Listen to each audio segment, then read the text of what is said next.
जी हाँ दोस्तों, पहलवान सुशील कुमार को लेकर कई सारे खुलासे हुए, लेकिन आप सभी को बता दें एक सच्चाई ये सामने आई थी कि पहलवान सुशील कुमार से सादे कागज पर साइन कराए जाने की कोशिश की जा रही थी। अब उसके पीछे का मकसद क्या था, ये आपको पूरी जानकारी देते हैं।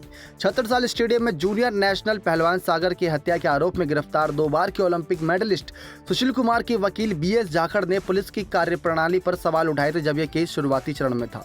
मीडिया रिपोर्ट में उनके हवाले से कहा गया कि सुशील कुमार को इस मामले में पूरी तरीके से फंसाया गया।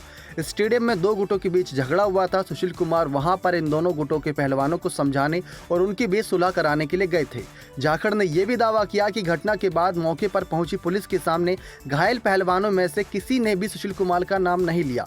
अस्पताल के MLC संदिग्ध मामलों में इलाज से पहले डॉक्टर पीड़ित का बयान लेते हैं, उसमें कहीं भी सुशील का नाम का जिक्र नहीं था। घायलों में से एक पहलवान सागर के निधन के बाद पुलिस ने सुशील का नाम जोड़ दिया। आखिर क्यों? और उन पर अपहरण, हत्या जैसे मामले भी जोड़ दिए। लेकिन दोस्तों 3 महीने बाद जब इस केस की पूरी जांच हुई तो सारी बारीकी सामने आ गई, सारी परतें दर परतें सबके सामने खुलासा हुआ कि सुशील कुमार इन सब में इन्वॉल्व थे। ये बात हम नहीं बल्कि सबूत भी गवाही दे रहे हैं। लेकिन जाखड़ ने दिल्ली पुलिस की ओर से जब केस शुरू हुआ था उसी के 10 दिन में गैर जमानती वारंट जारी करने और सुशील पर इनाम घोषित किए जाने पर भी सवाल उठाए थे। उन्होंने कहा था कि दिल्ली पुलिस आज तक बड़े से बड़े अपराधी के खिलाफ भी चार्जशीट फाइल होने के बाद भी गैर जमानती वारंट जारी करती है। ऐसे में सुशील कुमार के खिलाफ केवल 10 दिन में गैर जमानती वारंट आखिर क्यों किया गया? पुलिस ने उन पर इनाम घोषित करने में जल्दबाजी क्यों दिखाई, जबकि सुशील कुमार देश के नामी पहलवान है, उन्होंने देश के लिए 2 बार ओलंपिक में मेडल जीता। जाखड़ का यह भी कहना है कि पुलिस ने सुशील की पत्नी को नोटिस भेजा था, लेकिन सुशील को नहीं। ऐसा क्यों? उन्होंने ये भी कहा था कि सुशील पर पुलिस झूठे जुर्म कबूल कराने की कोशिश कर रही है। आखिर इसके पीछे का मकसद क्या था? क्या जुर्म है जो झूठा है? क्या सुशील कुमार ने सागर को किडनैप नहीं करवाया था?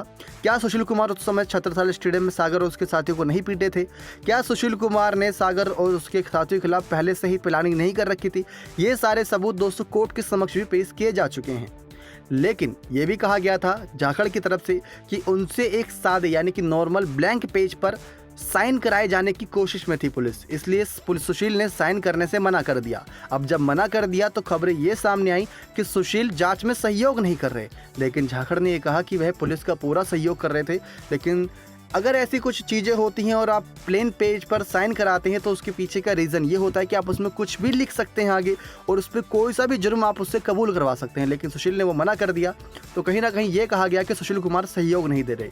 और सुशील कुमार लगातार ये कह रहा था बयान के दौरान जब उससे पूछताछ हुई कि मुझे नहीं पता ये सब कैसे हो गया, जल्दबाजी में हुआ, कुछ भी हुआ, मैं तो सिर्फ डराना धमकाना चाहता था, जो मकसद था जान लेने का मकसद नहीं था। लेकिन अब देखते हैं दोस्तों केस में क्या सुनवाई होती है, क्योंकि सागर ने अपनी हमेशा के लिए इस दुनिया से अलविदा कह दिया है, परिवार को गहरा दुख पहुंचा है। नेक्स्ट 9 स्पोर्ट्स की रिपोर्ट।